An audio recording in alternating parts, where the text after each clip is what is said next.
Começa agora o programa Voz do Trabalhador, uma realização do Sindicato dos Metalúrgicos de São José dos Campos e região. Todos os domingos, às 8h45 da manhã, estamos aqui debatendo temas de interesse da classe trabalhadora. Meu nome é Ana Cristina e estou com Hélia Gonçalves, que é presidente do sindicato. Tudo bem, Hélia? Olá, Ana. Muito bom dia. Bom dia a todos. Estamos aí para mais um programa A Voz do Trabalhador. Hélia, o tema de hoje é um assunto que mexe com a vida dos trabalhadores, é o transporte público. Vamos falar sobre a proposta de tarifa zero. Vamos ver um vídeo sobre esse tema.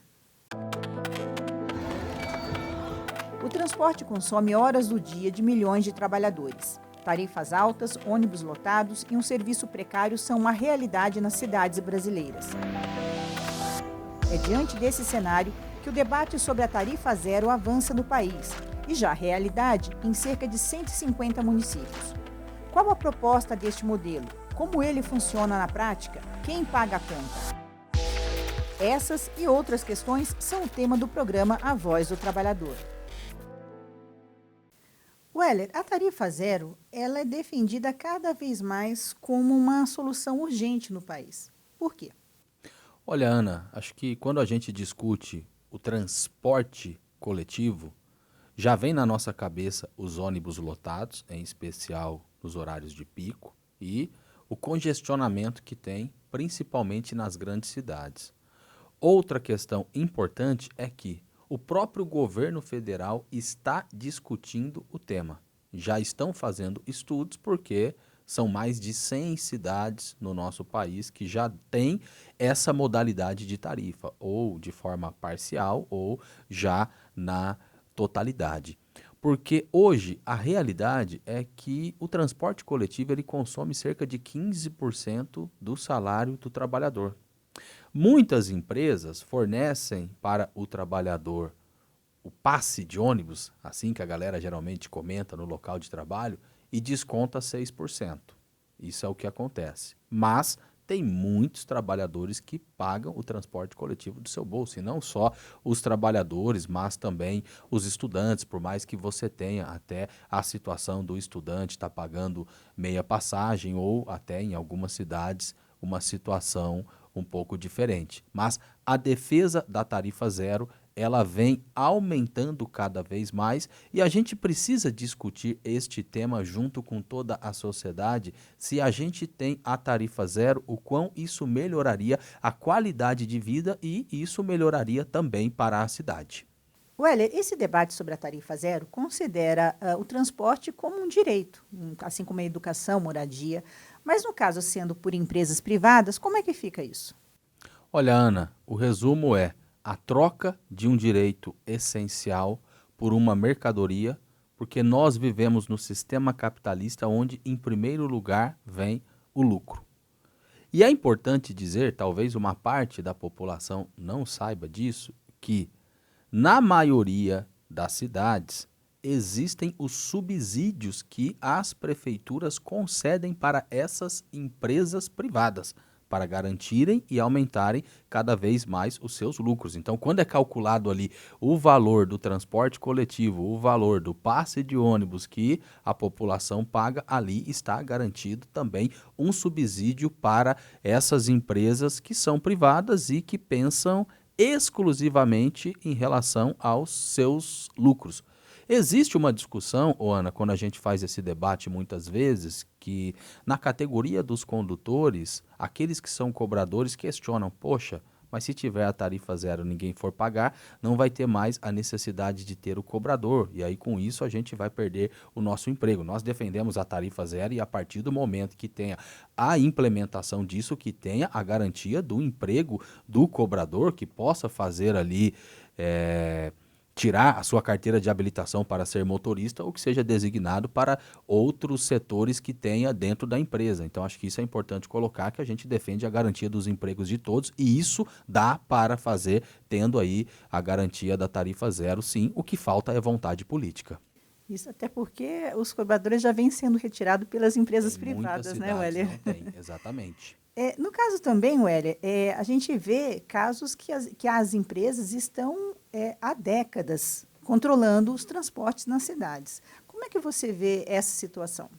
Olha, de fato, Ana, existe falcatrua, corrupção, maracutaia, em tudo, se a gente for ver, que a gente discute no nosso país. Agora, existe uma fama, né, da máfia do transporte. São várias cidades, a gente vê muitas vezes matérias na televisão que mostram que existe ali corrupção, que você não tem a licitação por conta de um acordo das prefeituras com aquelas empresas. E existem muitas cidades, inclusive grandes cidades, onde tem apenas uma empresa em operação. Isso é muito estranho.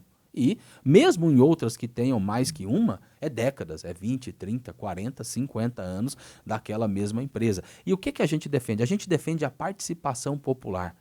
Que a população ela seja consultada diante de todas as decisões que forem tomadas, não só em relação ao município, mas também as decisões do governo do estado e também do governo federal. Porque se você não tem a fiscalização, se você não tem a participação popular, a chance de ter corrupção aumenta. E em relação a esse tema do transporte, é onde a gente vê muita máfia e muita denúncia de corrupção. Muitas vezes falta licitação por conta desses acordos que tem. Outro tema que é muito importante quando a gente discute tarifa zero é em relação ao meio ambiente. Um tema que está em evidência hoje nas discussões no mundo todo, e você tendo a tarifa zero significa as pessoas deixarem o seu carro em casa para se utilizarem do transporte público de forma gratuita. Com isso, além do tema do congestionamento, também melhora a poluição, né? No caso aí, com certeza, os números vão indicar melhorias nesse sentido, porque a quantidade de carros que hoje a gente vê, e muitas vezes a pessoa utiliza do carro, por quê? Porque o transporte ele é precário, principalmente para quem mora nos bairros mais distantes. Muitas vezes tem que pegar 2 ônibus para ir até o trabalho, depois mais 2 ônibus para retornar. Outra realidade do porquê que a gente vê muitos carros nas ruas é os aplicativos.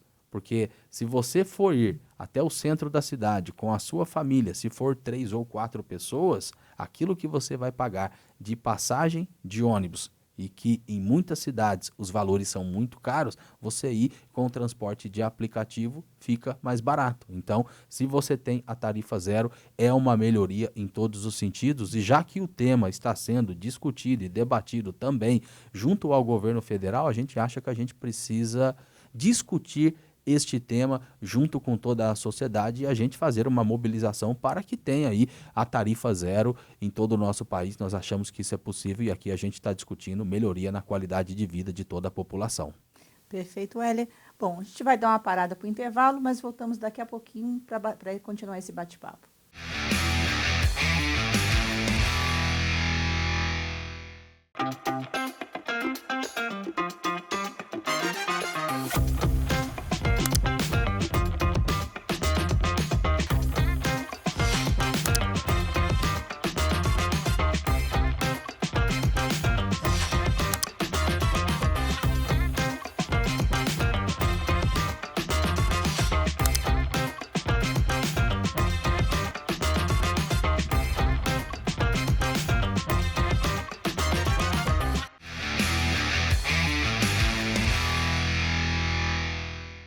Estamos de volta com o programa Voz do Trabalhador e o tema de hoje é tarifa zero.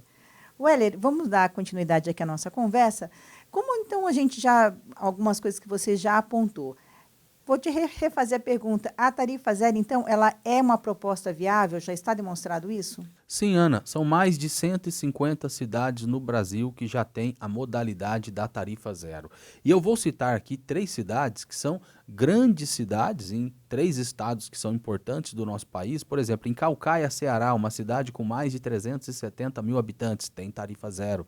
Maricá, no Rio de Janeiro, uma cidade com mais de 160 mil habitantes, tem tarifa zero. São Caetano do Sul, no ABC Paulista, aqui no estado de São Paulo, tem tarifa zero. Ou seja, daria para a gente discutir aqui na nossa região, Taubaté, Jacareí, Caçapava, São José dos Campos, de ter a tarifa zero como parte de uma melhoria para toda a população. Porque discutir tarifa zero e falar de transporte coletivo é a gente pensar também na precarização e o sucateamento que tem do transporte coletivo em muitas cidades por causa da lógica do lucro. Vamos pegar como exemplo a cidade de São Paulo, capital. Quem mora no extremo da Zona Sul, Grajaú, Santo Amaro, para se deslocar até o extremo da Zona Leste, e é a realidade, viu, Ana? Muitas vezes A pessoa mora nessa região, mas trabalha em uma fábrica ou trabalha em um local que é em outra região e muitas vezes é 2, 3 horas para ir, 2, 3 horas para voltar, sem falar da escala 6x1 que trabalha 6 dias na semana, além da jornada de trabalho, é esse tempo que gasta com o transporte. Então, o tema da tarifa zero nos faz refletir e discutir o tema do transporte coletivo de uma forma geral. Welly, e aí entrando nessa questão, a implantação da tarifa zero e a estatização do transporte são dois temas também que estão relacionados? Sim, Ana, é importante discutir este tema porque, vamos lá, muita gente faz o seguinte comentário: poxa, isso daria para implementar em uma cidade pequena. Em uma cidade grande significa destinar parte do orçamento para garantir essa tarifa zero no transporte coletivo. Mas aí com isso vai faltar para as outras áreas, como saúde, como educação. A gente defende a municipalização do transporte coletivo e que a gente tenha um conselho municipal do transporte público para discutir o tema. Primeiro, que hoje você tem a empresa privada que precisa garantir o lucro. Além de cobrar a passagem da população, tem esses subsídios que a prefeitura passa para a garantia do seu lucro. O tema que eu dei em relação a quem mora em um extremo de uma região até ir a outra. Na lógica do lucro, o patrão pensa no dinheiro. A partir do momento que você começa a discutir e junto com o conselho municipal, você inverte a lógica. Hoje falta linhas de ônibus. Por quê? Principalmente para quem mora nos bairros mais distantes. Porque às vezes se o cara for colocar mais 10 linhas de ônibus, ele vai reduzir o lucro dele. E quando você tem uma empresa que é municipalizada, que é uma empresa estatal, significa você discutir de acordo com as necessidades da população e não de acordo com a necessidade do seu lucro. Então, isso é um investimento que, no caso, a prefeitura tem que fazer para a benfeitoria de toda a população. Então, quando a gente discute o transporte coletivo, a gente pensa em toda a precarização que tem e dentro da lógica do lucro. Quando a gente discute um serviço que é público, a gente discute de acordo com a necessidade. E aí, em todos os sentidos, precisa sempre ter a fiscalização. E aí, você tendo um conselho municipal do transporte público, significa discutir junto com os representantes desse conselho aonde necessita de linha de ônibus. Quais são os horários que necessita ampliar para atender principalmente a classe trabalhadora quando está indo, quando está retornando do trabalho. E aí você inverte a lógica do lucro quando você debate dessa forma, que aí é de acordo com as necessidades da população, e aí a gente está falando de qualidade de vida, aí a gente está falando de melhorar a vida das pessoas e o tema do meio ambiente, que ele é muito importante. Se você tiver ali a tarifa zero e as pessoas utilizando o transporte coletivo, significa menos carro na rua, significa melhorar a qualidade do ar, significa melhoria no meio ambiente também. Então, é possível, é viável e a gente tem que aproveitar que o tema está sendo debatido no governo federal para a gente fazer uma mobilização para ter tarifa zero para a melhoria da vida da população e da classe trabalhadora. Muito bom, Hélia. Vamos ficar de olho nesse tema, vamos ver, né, os desdobramentos que vamos ter no próximo período. Essa entrevista vai poder ser conferida na página do YouTube do Sindicato dos Metalúrgicos. Hoje paramos por aqui, mas esperamos você no próximo domingo. Até lá!